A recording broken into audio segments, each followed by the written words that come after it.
Students, उम्मीद करता हूँ खैरियत से होंगे। हाजिर हूँ एमएफ इंग्लिश सेंटर से। तो आज जो हमारी एक्सरसाइज है वो है एक्सरसाइज नंबर 6 और जो यूनिट है वो है 7.1 और जो ये चैप्टर है वो है द सीक्रेट ऑफ सक्सेस। तो स्टूडेंट, एक्सरसाइज में जो है हम एमसीक्यूज सॉल्व करेंगे। जैसा कि आप एमसीक्यूज करते आए हैं कि आपको एक बात कह दी जाती है और उसके 4 पॉइंट दे दिए जाते हैं, तो आपने जो है वो राइट वन को जो है वो सेलेक्ट करना होता है। तो यहाँ पर भी बिल्कुल हम वैसे ही काम करेंगे।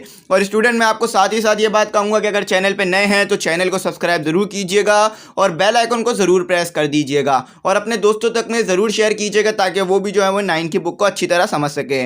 और स्टूडेंट, अगर कांटेक्ट करना चाहे तो कर सकते हैं, व्हाट्सएप नंबर स्क्रीन पर आ रहा होगा। तो स्टूडेंट, चले अपनी इंस्ट्रक्शन पढ़ लेते हैं और एक्सरसाइज को शुरू कर लेते हैं।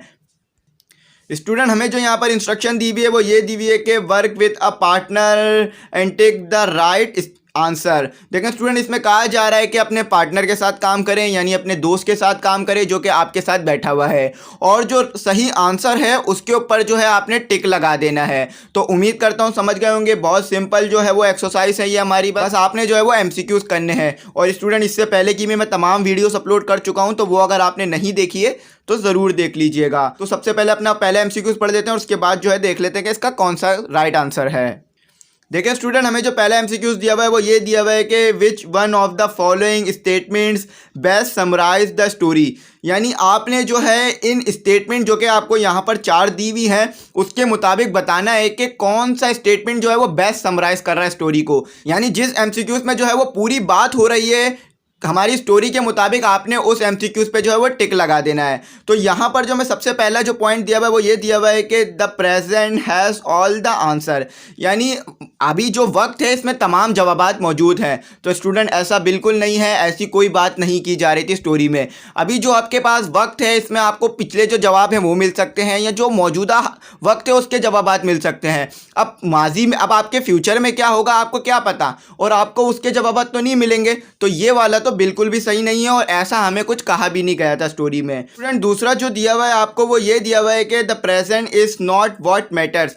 यानी जो आपका हाल है उसी में जो है वही आपके लिए सब कुछ है। तो ऐसा तो बिल्कुल भी नहीं है। यानी अगर आप हाल में जी रहे हैं तो आपका फ्यूचर भी आएगा और आपका कोई माजी भी रहा होगा, तो हाल जो है वो आपके लिए सब कुछ नहीं है। तो उम्मीद करता हूँ ये समझ गए होंगे। अब हमारे पास जो सी है वो ये है कि the present is the most important time.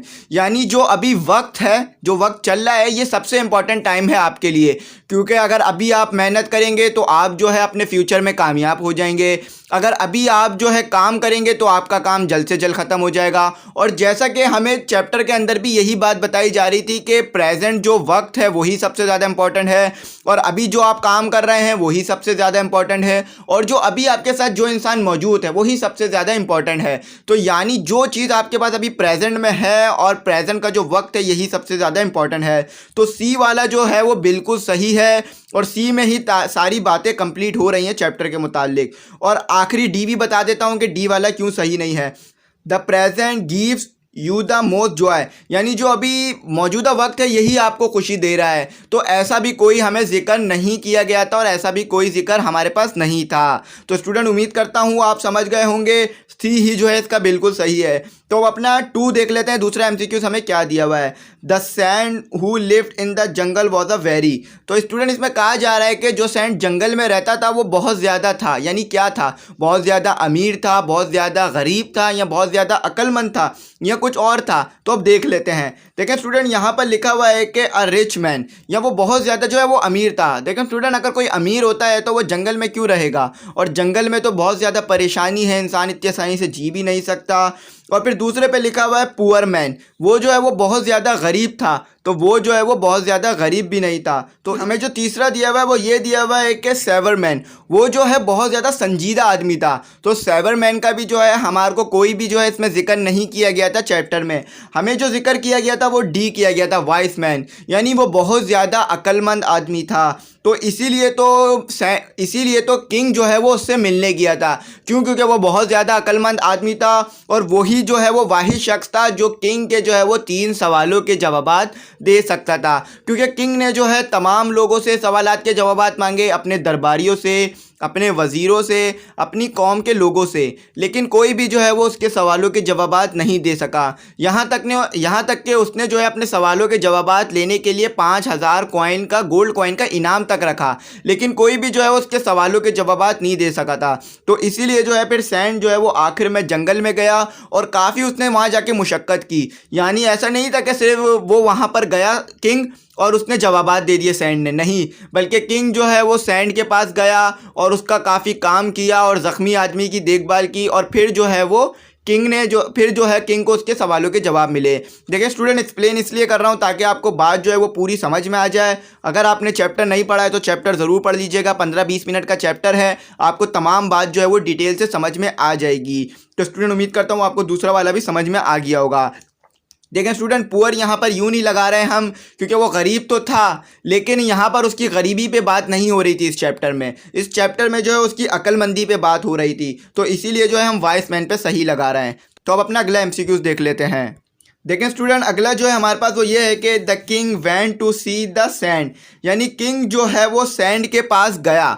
अब किंग जो है वो सैंड के पास कैसे गया? अपनी पूरी फैमिली को लेके गया, या अपने तमाम सोल्जर को लेके गया, या अपने तमाम दरबारियों को लेके गया? तो अब जो है आपने यहाँ पर बताना है। तो देखें स्टूडेंट, सबसे पहले में हमें दिया हुआ है कि ऑल अलोन, यानी बिल्कुल अकेला गया।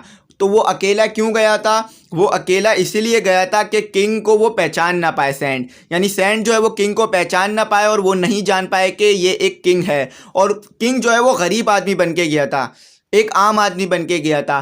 तो अगर आम आदमी के पास तो कोई दरबारी तो होते नहीं है, आम आदमी तो बादशाह होता नहीं है, उसके पास फैमिली तो हो सकती है लेकिन ना सोल्जर नहीं होते। अब आपने देखा है कि किसी आम आदमी के पास अपनी खुद की फ़ौज हो? ऐसा नहीं होता। तो इसीलिए जो है सिर्फ इसका सही है ए, और बी जो है इसका विथ ऑल हिज सोल्जर्स, ये भी गलत है।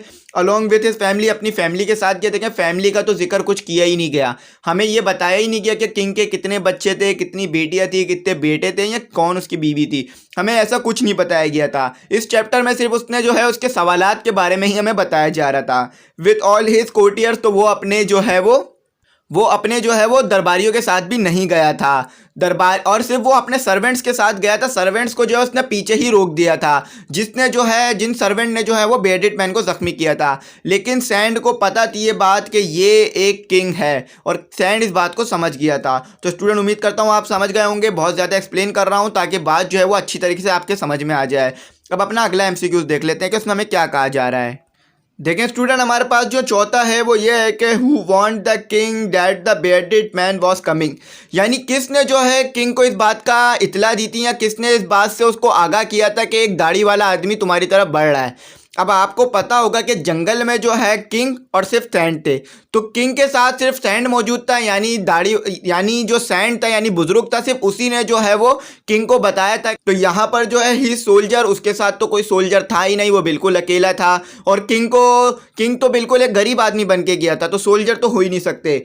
द सैंड, तो सैंड ने जो है बुजुर्ग ने ही उसे ये बात बताई थी कि तुम्हारी तरफ एक जो है वो दाढ़ी वाला आदमी बढ़ रहा है। और यहाँ पर जो सी लिखा हुआ है हिज सर्वेंट्स, तो उसके सर्वेंट्स ने तो उस दाढ़ी वाले आदमी को ज़ख्मी किया था। तो ज़ख्मी करने वालों ने नहीं बताया था सैंड को आके, बल्कि वो लोग वहीं पर रुके हुए थे ज़ख्मी करने के बाद। इतनी ज़्यादा ताबेदार थे कि वो ज़ख्मी करने के बाद भी जो है वो किंग के पास नहीं आए थे। तो स्टूडेंट, उसके मिनिस्टर्स, ही इस मिनिस्टर, तो मिनिस्टर्स का तो कोई जिक्र किया ही नहीं गया था चैप्टर में कि मिनिस्टर उसके साथ गए थे या नहीं गए थे। तो यहाँ पर जो है वो सैंड ने ही बताया था किंग को कि उसकी तरफ जो है वो दाढ़ी वाला आदमी आ रहा है। फिर दाढ़ी वाले आदमी की जो है किंग ने देखभाल की, जो कि हम पढ़ चुके हैं, और क्या फिर मामला पेश है दाढ़ी वाले आदमी और किंग के दरमियान, तो वो भी हम सब पढ़ चुके हैं। अगर आप नहीं पढ़ा है आपने तो चैप्टर ज़रूर पढ़ लीजिएगा। तो चलें स्टूडेंट, हम अपना आखिरी एमसीक्यूज देख लेते हैं। स्टूडेंट, आखिरी एमसीक्यूज जो हमारे पास वो ये है कि after the bearded man left the sand told the king that, यानी इसमें कहा जा रहा है कि जब बेयरडेड मैन चला गया था, यानी जब किंग ने उसकी मरहम पट्टी की, वो अगले दिन उठा और किंग के थोड़ी बात की और शुक्र अदा करके किंग के सामने से चला गया। तो फिर किंग के जाने के बाद जो है वो सैंड ने उसे क्या जवाब दिया किंग को, यानी जब किंग ने दोबारा सैंड से अपने सवालों के जवाबात मांगे, क्योंकि सवालों के जवाबात तो सैंड दे ही नहीं रहा था उसे, तो फिर बेयरडेड मैन के जाने के बाद सैंड ने क्या जवाब दिया। तो चले देखते हैं क्या लिखा हुआ है। He would not answer his questions, उसने जो है उसके सवालों के जवाबात नहीं दिए। यानी इसमें कहा जा रहा है कि सैंड ने जो है कभी भी किंग के सवालों के जवाबात नहीं दिए। तो ऐसा नहीं है, किंग सैंड ने जो है वो किंग को उसके सवालों के जवाबात दिए थे।